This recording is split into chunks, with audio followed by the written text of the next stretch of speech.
Hello po ma'am. Today I'm going to discuss about the Philippine long-tailed macaque or the Macaca fascicularis philippensis. Question. Ano po yung kinalaman ni Sasa girl sa mga unggoy? So sila po is parehas silang order primates. Primates po sila pareho. So this is where the humans and monkeys diverge. It is from the family Cercopithecidae, which is a biological family for Old World monkeys, a diverse group of primates found in Africa and Asia. In Macaca fascicularis, the word fascicularis is Latin for small band or stripe. The name refers to the species' long tail, which is approximately the length of its body and head combined. They are widely distributed across the Philippines, including islands like Balabac, Basilan, Biliran, Bohol, Busuanga, Camiguin, Catanduanes, Culion, Leyte, Luzon, Northeastern Mindanao, Mindoro, Negros, Panay, Palawan, Samar, Sibuyan. It has been found at elevations up to 180 meters, 1,800 meters. So, yung 1,800 meters po is considered as low to mid altitude. They are found in the forest which has regenerated through largely natural processes after human-caused disturbances. So, sa second type forest ba sila yes po, doon. So, they can also be found in mangrove regions and even some of the province's highest mountain peaks. Long-tailed macaques live most successfully in disturbed habitats and on the perimeter of forests. So, ayun po. May tanong po ako na what is a mangrove? Yan, multiple choice yan, ma'am. A. Soapy Prime. B. Mami Oni. Or C. A unique tropical wetland ecosystem found along coastlines where trees and shrubs are adapted to live in salt and brackish water, characterized by their intricate exposed root system. So, ang answer po natin ay C. Morphological description. The Philippine long-tailed macaque usually has a color of fur ranging from reddish-brown to dark brown. Usually males have slightly darker coats than the females. They also differ in size between sexes. Females are much smaller than males and weigh between 2 to 5 kilograms. Males, on the other hand, weigh between 4 to 8 kilograms. Males have a mustache and cheek whiskers, while females have cheek whiskers and a beard. They also have skin on their feet and ears. They also possess cheek pouches to store food and has expressive face. So just like us humans, meron din silang expressive face. They also have long downward curved tail. So kung makikita natin sa picture here, they have downward curved tail. Their tail can be longer than the length of a body and the head combined, which helps them to balance when they climb, travel, or chase each other on trees. So yan, the biology and ecology or the diet of the Macaca fascicularis philippensis is they are considered as frugivores in Palawan because fruits make up the majority of their diet. They eat flowers, seeds, stems, and leaves, mushrooms, insects, and other invertebrates if fruits are not currently available. So the other macaques that lives in mangrove regions eats fishes and woodworms. So, we can all say na nagva-vary sa lugar kung saan sila nakatira and yung mga makakain nila para makasurvive.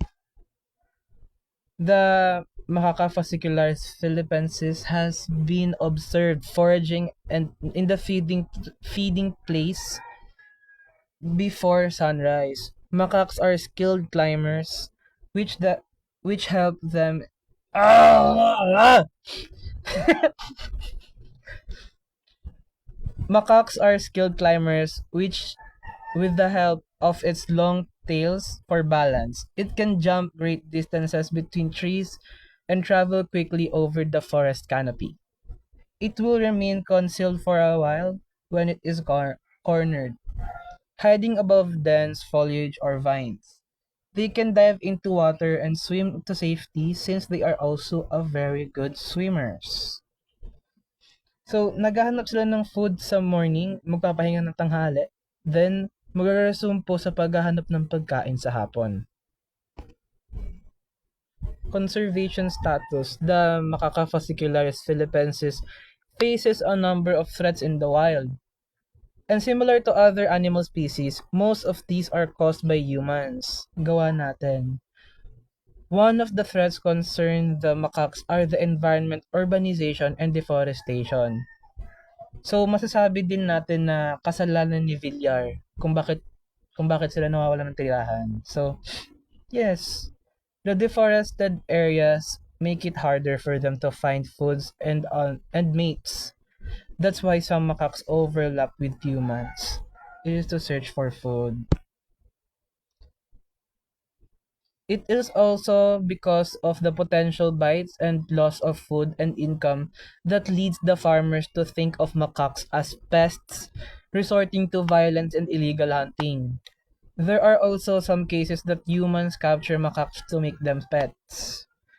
So yan, bumababa yung bilang ng mga macaques dahil akala ng mga farmers or yung mga may crops na inaalagaan is pest sila. Which is hindi nila alam na sila din mismo yung mga tao, tayo din mismo yung nag naging paraan kung bakit sila naging ganun, which is mali. Those mentioned threats together caused their population to decline.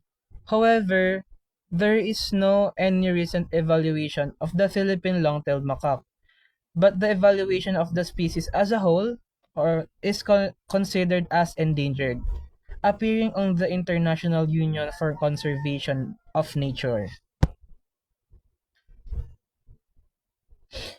Philippine long-tailed macaques, alongside other species of macaques, have benefited humans through their use as research models in immunology, surgery, toxicology, and pharmacology.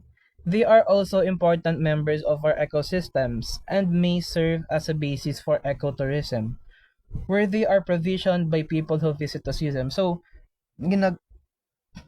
ginagawa silang parang tourist attraction, tapos pagbabayarin po yung mga turista para makita yung mga Philippine long-tailed macaques. So, an interesting note. A well-known feature of the Macaca fascicularis philippensis is their cheek pouches, which they use to temporarily store food. Their cheek pouches allow them to quickly take fruit from a tree and then they chew fruits one by one and spit out the seeds while keeping the other fruits in their cheek pouches. Just like hamsters po and squirrels. Tama ba? The hamsters. Hamsters na lang. So yan, Q&A. O, ayan ma'am, sasagutin niyo yan ha. Ano yung mga key morphological characteristics ng Macaca fascicularis philippensis na sinasabing kasing haba ng kanilang ulo at katawan? Tama yung long tail nila. O, next. Anong feeding type nila na consider sa Palawan?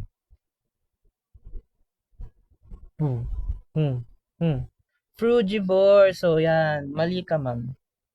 Okay. True or false? Mas malaki ang mga male sa female Macaca fascicularis philippensis. Tama. True. Magbigay po kayo ng alternative foods nila if wala po silang mahanap na fruits. Okay. Mhm. Mhm.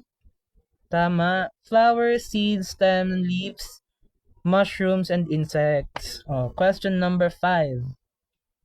Anong oras naghahanap ng pagkain ang mga Philippine long-tailed macaques? Hmm. Tama. Morning and afternoon. So, what would they do kapag nakakaramdam sila ng threat? Tama. Ma'am, di ka na nasagot. They will hide or swim to safety. Tama din, tama. Pag ikaw talaga hindi ka nasagot, kita ma'am. Magbigay po ng mga reasons kung bakit sila endangered. Mhm. Mhm. Tama. Illegal hunting, ginagawang pets. Pinapatay kasi, pets daw sila. So, last question. Philippine long-tailed macaques and other species of macaques have benefited humans through their use as what research models. Saang medical field sila ginagamit? Mhm. Mhm. Tama. Immunology, surgery, toxicology, and pharmacology. So that concludes our lesson for today. Thanks for listening.